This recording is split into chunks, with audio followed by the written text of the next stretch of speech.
What if the man the world mistook for a charming royal insider was actually a quiet storm? Built by privilege, polished by power, and fueled by a lifelong hunger to feel untouchable.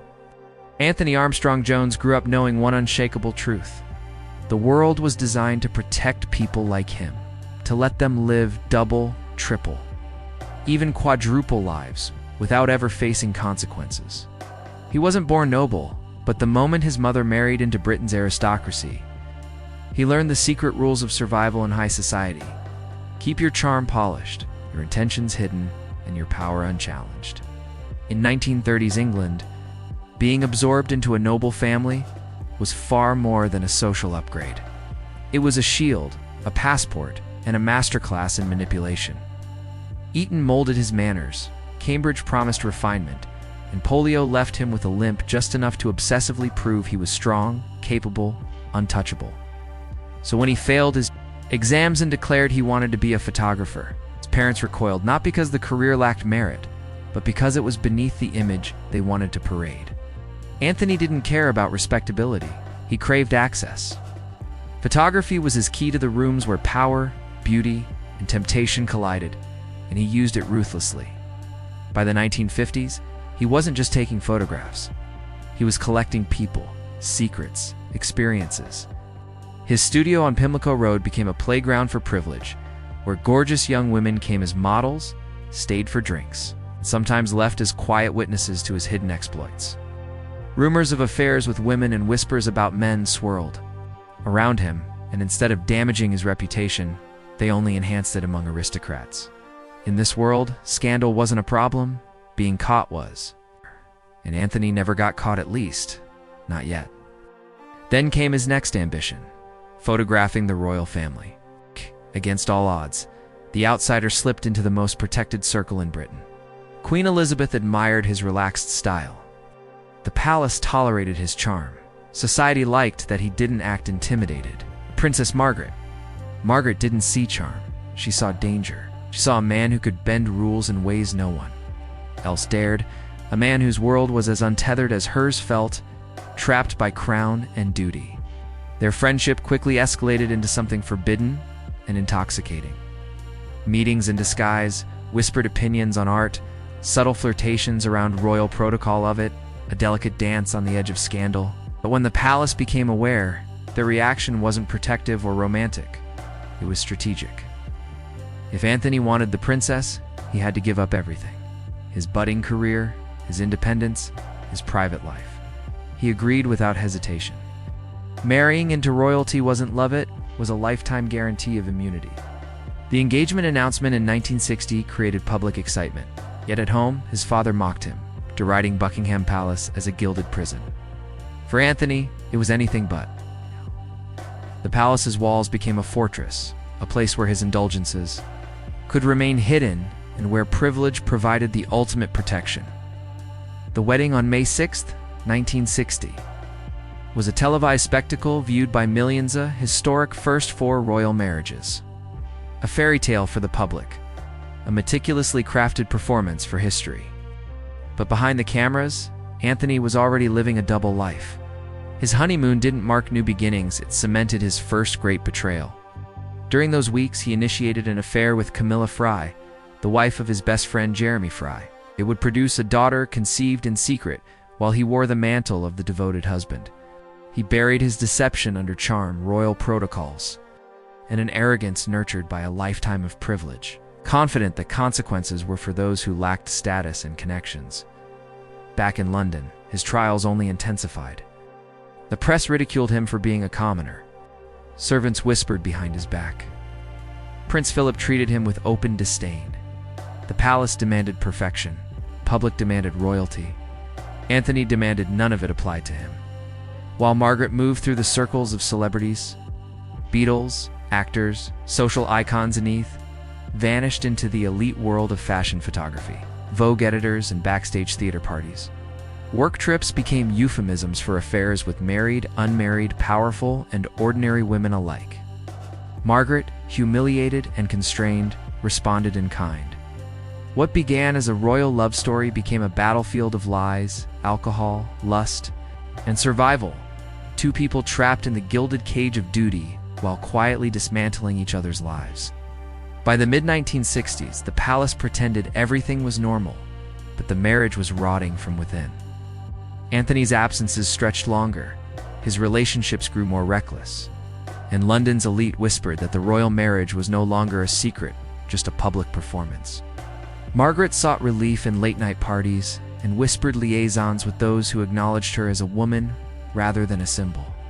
Brief flings with her daughter's godfather, nights with actors, musicians, and politicians, these weren't rebellion so much as survival, a desperate fight to reclaim the identity the crown had stripped from her. Then Robin Douglas Home entered the story. Charming, powerful, connected. Their affair burned fast and dangerously, threatening to expose everything. When it ended, the fire didn't die, turned inward. 18 months later, Douglas Home ended his life at 36, leaving Margaret and the palace shaken, terrified that the truth would emerge. Antony, unperturbed, had already moved on to the next conquest.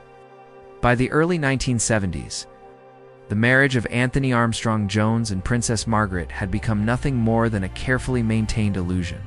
Publicly, they were the glamorous royal couple, but behind closed doors, the palace walls echoed with betrayal, resentment, and silent grudges. Margaret fled to Mustique, the small Caribbean island gifted during their honeymoon.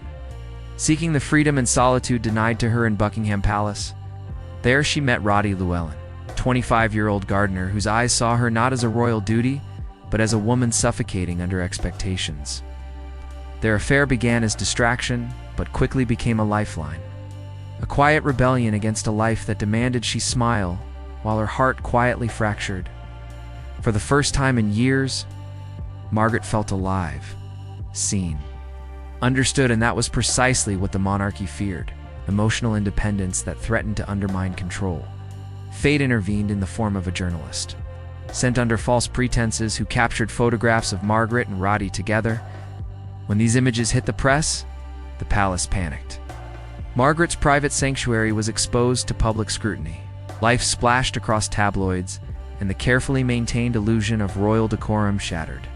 Antony, cold and calculating, saw opportunity where the palace saw scandal. He had already been growing closer to Lucy Lindsay Hogg, production assistant who slipped into his orbit with the same ease Margaret had once unknowingly offered. When the royal family hesitated to approve a separation, fearful of public fallout, Antony made a bold move. He announced the separation himself, without consulting Margaret or the palace.